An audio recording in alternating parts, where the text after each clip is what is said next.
So we took flowers out, and I swam as far as I could. Took the flowers and dumped them in the lake. She thought it would make her feel better. But it didn't. Melody Beal and Daisha Benjamin didn't know each other a year ago. And it's really funny because I don't like girls normally. But together, they can share the pain that few others understand. It's always there, crying every day, depression. It's hard. And all I want is to know what happened to my daughter. His father left him one of the greatest pieces of history a pilot can ask for. When he flies his P-51, he says he's never truly solo. A part of his father always flies with him. This was the ultimate father-son project, and there was one thing we bonded over, and that was building aircraft. I can say it was an honor to be Scooters and Bill's co-pilot for a day. Roxette Pietri-Freeman, KTBS 3 News. And we went through it all. Hundreds of pages revealing text messages, Google searches, and interviews that tell the story of a planned-out murder of a woman trying to escape an abusive relationship. Investigators interviewed Payne's mother and grandmother, who was on the phone with Payne when she died, with the line on mute. Both women said Anderson treated Payne poorly, breaking her police radio and accusing her of cheating in the weeks leading up to her death. They said Payne had found a new apartment, put down a deposit, and was supposed to pick up the key on January 15th. But according to Payne's grandmother, Anderson had other plans. She said Payne told her in December that Anderson said he would kill her first before she left. Investigators also got a warrant to go through Anderson's phone.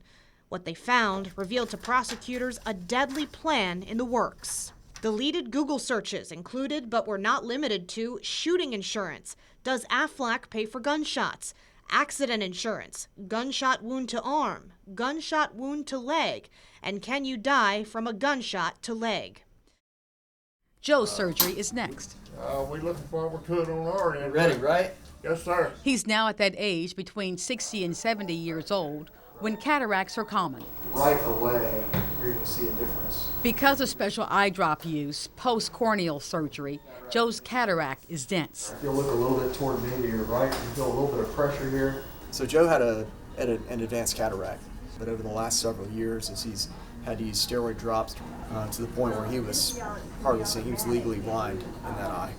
All right, we appreciate it. Hopefully the fall colors are going to be brighter and he's going to appreciate those more. When people come back and they tell me those things, it's just really rewarding. While on the staff at Monroe's Neville High, they won 4 state football championships. Then after stops at Carroll, Cedar Creek, and ULM, this Architects football legend, Chick Childress, settled in at Ruston, where he was head coach from 79 to 91. During that time, while losing only 27 games, his teams won 131 times and 4 state championships. Northwestern State University head football coach Brad Laird played for Childress, including 1990. That's when he was quarterback on the Bearcats state championship team that went undefeated and were ranked number 1 nationally. Laird talks about the reasons for Childress' success as a coach. Now that I'm in that coaching profession, I found out real quick, it's not about the X's and O's, it's about the people. It's about the relationship that you build, and that's one thing that you saw with Chick Childress was he was a great communicator, but he had great relationships with people. He had a great relationship with his football team, and to me, that's what made him successful.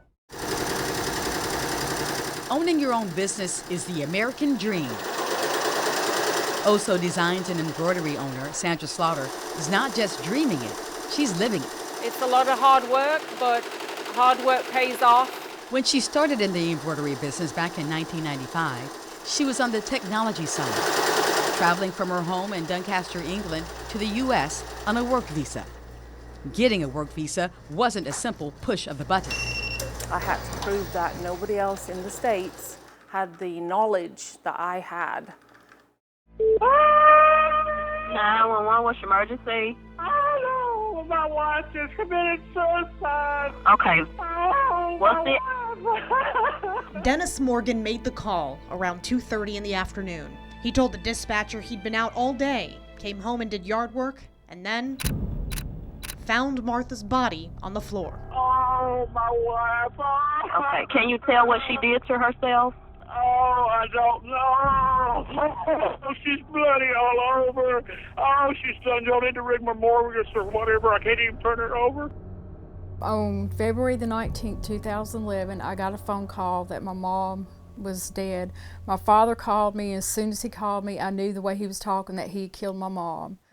The next morning, off to the airport, where Abraham readied to pilot his plane to Baton Rouge. In addition to flying on the campaign trail, Abraham also flies humanitarian missions for Pilots for Patients. And we're up. Abraham is a skilled pilot, not bothered at all by my questions as he guided his plane southward. It makes getting around on the campaign trail a lot easier. It makes it phenomenally more easier. There have been instances where we have been to 6 different cities or locations in one day. After an even, peaceful flight, time to land in Baton Rouge, and Abraham sticks the landing. Then, time to deplane and head to the terminal.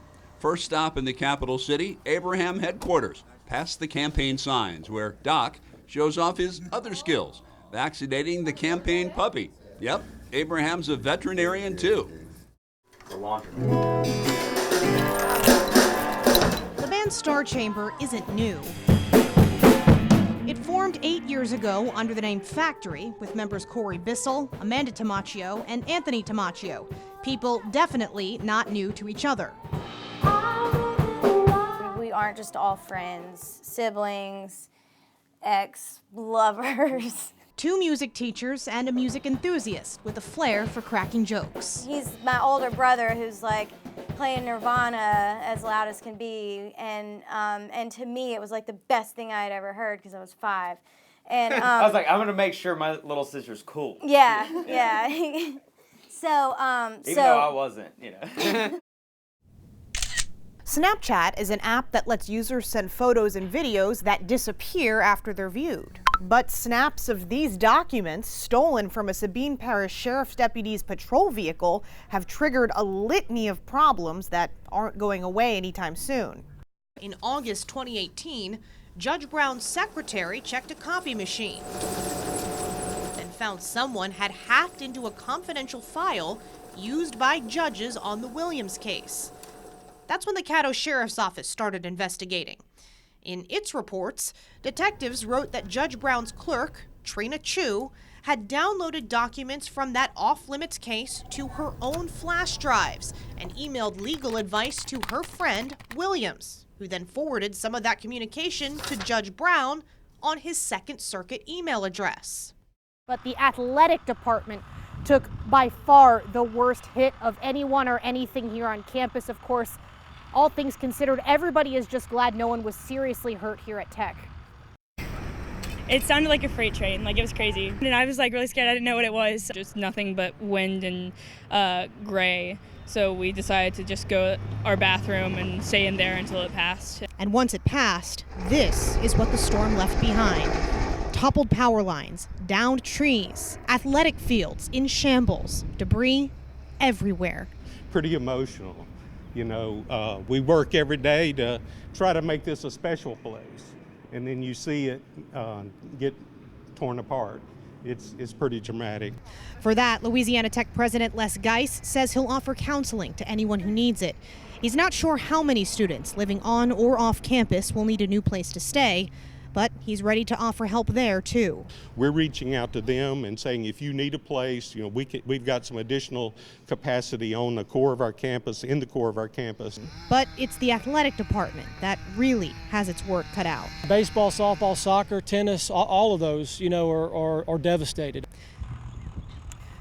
All right, so Louisiana Tech doesn't get all of its power from the city of Ruston, so they did have some power here on campus today, just not enough to keep things up and running. That is why classes were canceled today, and they will be again tomorrow.